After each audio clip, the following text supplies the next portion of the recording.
Talk about what Q2 is looking like. I wanted to get more consistent with my content. Let's get cooking good looking.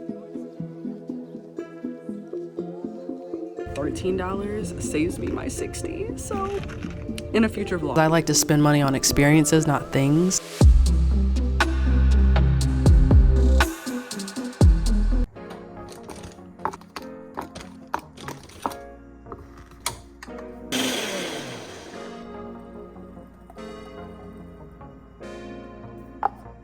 The spill that you just saw, it was not a spill, it was indeed a leak. And thank God I saw it before I went to the gym, because that, I would have probably crashed out. But we've transferred and we're ready to go. Off to the gym.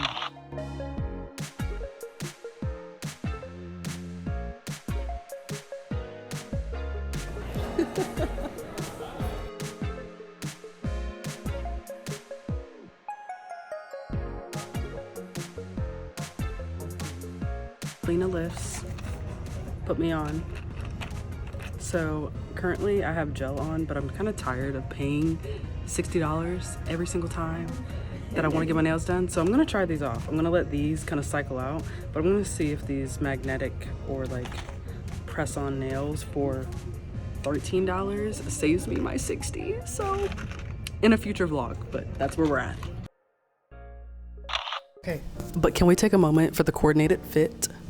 A nice little sweatband and a cute little, I don't know what this is. This is actually my mom's, but it's really comfortable and I know that I'm gonna be cooking, so if things splash on my shirt, y'all won't see it. My typical workout routine is treadmill for at least 30 minutes. However that looks is kind of what I'm feeling based off of the days. 12-3-30 method. If you're not familiar with that, it's when you're on the treadmill for 30 minutes at 3 speed on a 12 incline. And that's when I lost the most weight 3 years ago. Mind you, my diet was in check. I wasn't eating any bread, cheese, or pasta. For me, I haven't taken my food sensitivity test yet, which will tell me what foods get me a little bit more bloated than others. I do know that that pasta and that bread and that cheese bloats me up.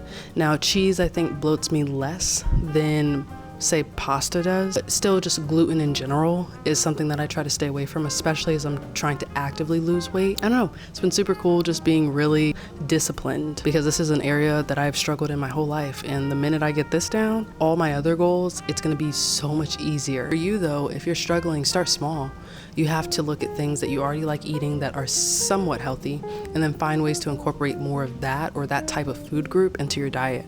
So for me, I'm focused more on like my protein and my vegetable and fruit intake. So we're gonna cook a turkey bacon and spinach egg omelet, and I'm gonna chop up some apples with it, keep it real smooth and simple because I already had my pre-workout smoothie. Fun fact, if you don't get enough water throughout the day, you're gonna just eat more of your calories in solid food and then start realizing, oh, I'm gaining a little bit more weight than I'd like. And sometimes when you're actually hungry, you're not hungry for food, but there's a lack of water. I forgot who told me that. I don't know if it was my boyfriend or my cousin. It doesn't matter. The fact is, it's so true. When I started drinking more water, I realized I'm not as hungry as I thought I was. And then I don't like gouge down like a bunch of food in 4 seconds and then wonder why I'm hungry in an hour. So let's get cooking good looking.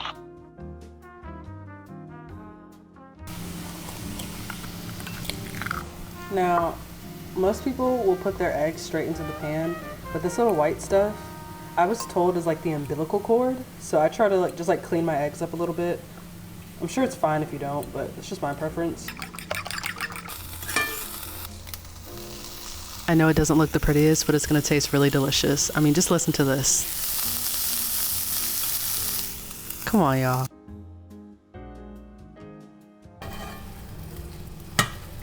I'm not one of those make it look pretty in the process with the plating is my specialty, but these are just scrambled eggs. Y'all already know what time it is when you see this apple, okay?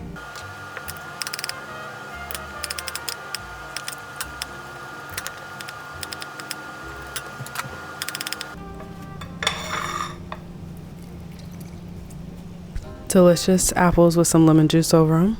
A beautiful egg with turkey bacon and spinach to complement. Let's have a chat. Okay, I am so ready to eat. Y'all have no idea. But first, amen.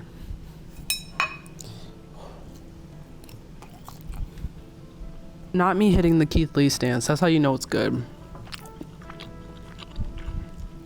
I low-key didn't even need too much salt in my eggs because the turkey bacon already has a lot of sodium in it. So I would have just gotten it from that. So a note for next time.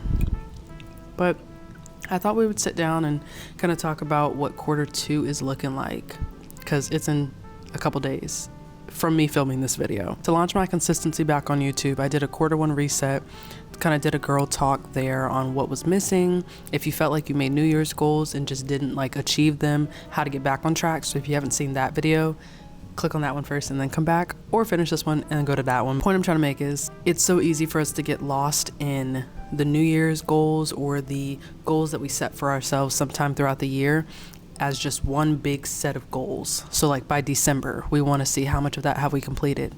What I've started to do, which I've seen work so much better than the New Year's resolution, quarter goals, because it's closer but far enough away to see enough progress.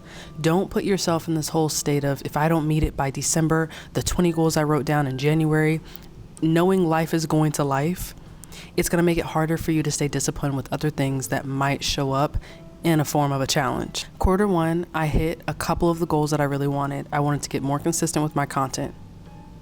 Check. I wanted to get back into working out. I didn't know what that looked like. I just knew I wanted to have daily movement.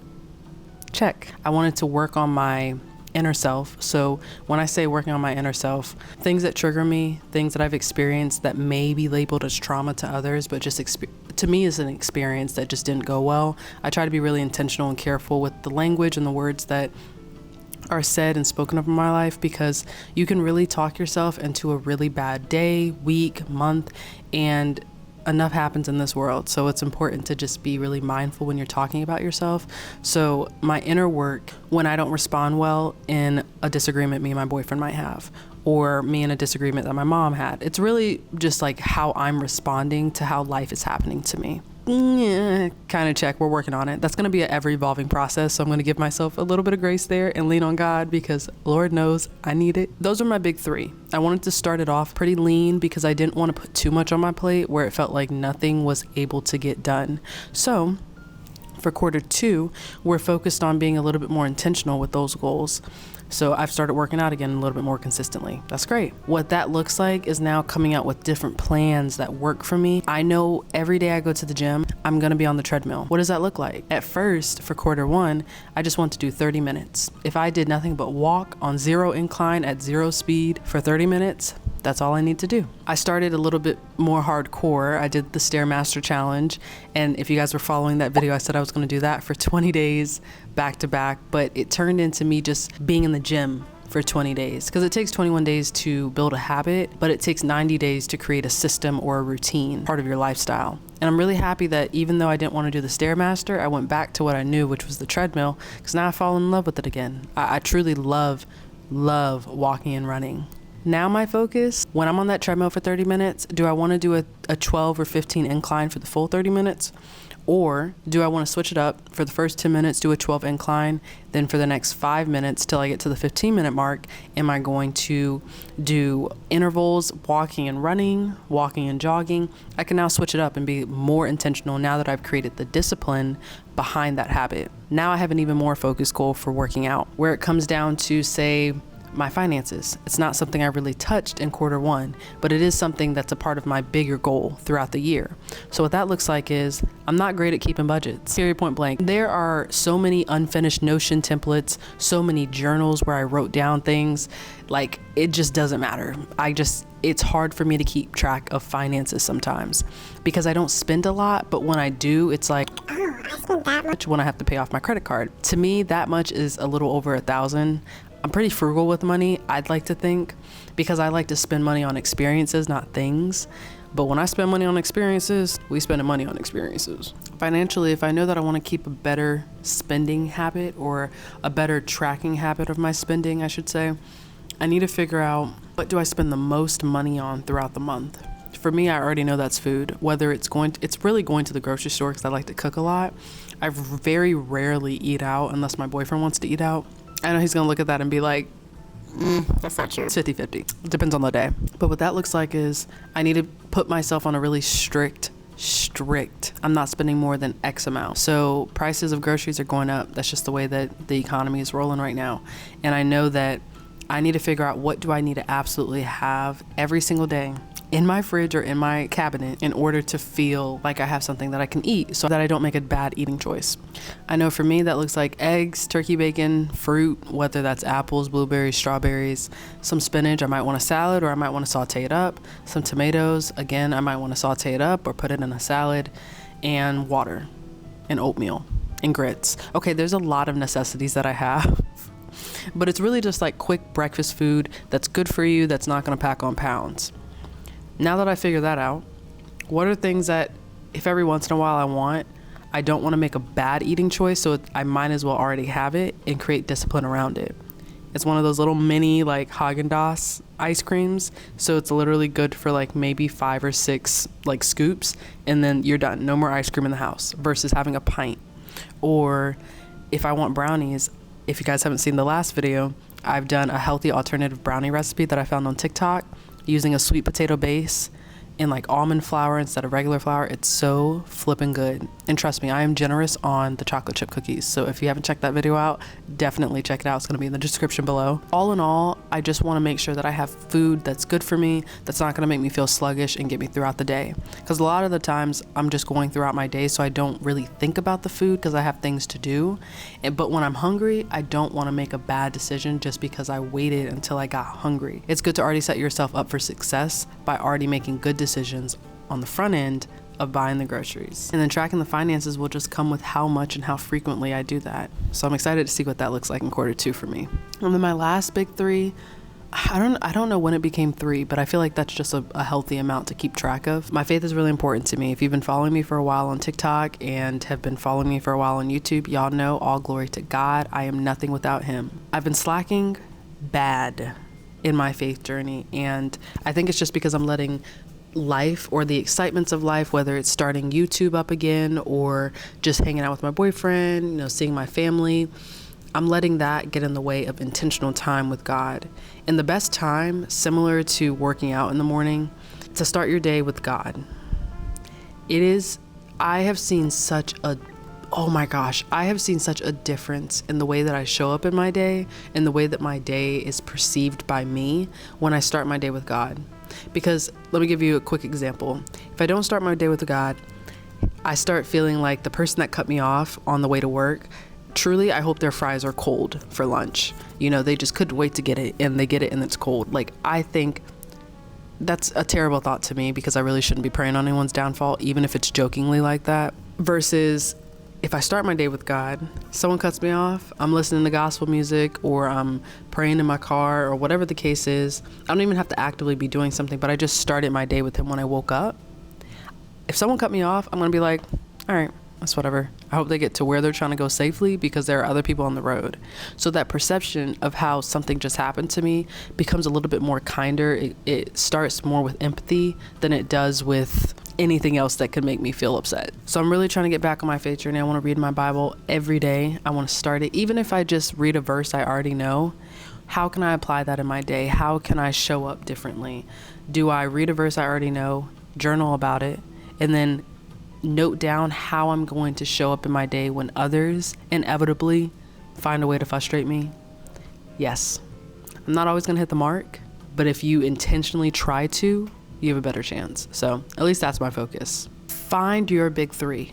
Don't make it this big long list. If you have to make a quarter board, like similar how you do a New Year's goal of how your whole year is going to look, do it. I'm doing it. Matter of fact, that's what we about to do. I'm going to go ahead and start looking on Pinterest, creating my boards to save paper and time, because the less effort, the more likely you are to do it. That's what we're going to do. So I'm going to go ahead and get ready to start making my Q2 Pinterest board, and I hope you guys will join me. So grab a cup of coffee if you drink it, grab some tea if you drink it, or grab a protein smoothie and call it a day, and let's get rocking and rolling. Okay?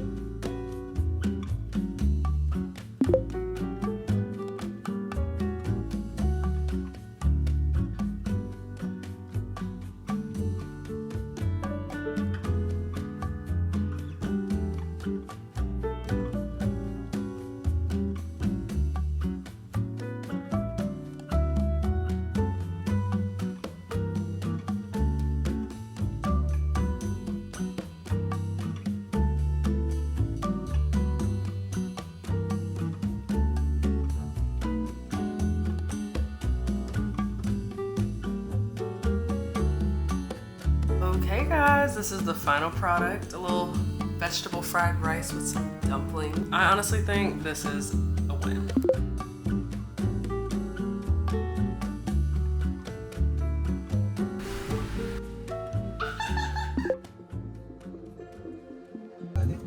You need your eyes to kind of come over here first, babe.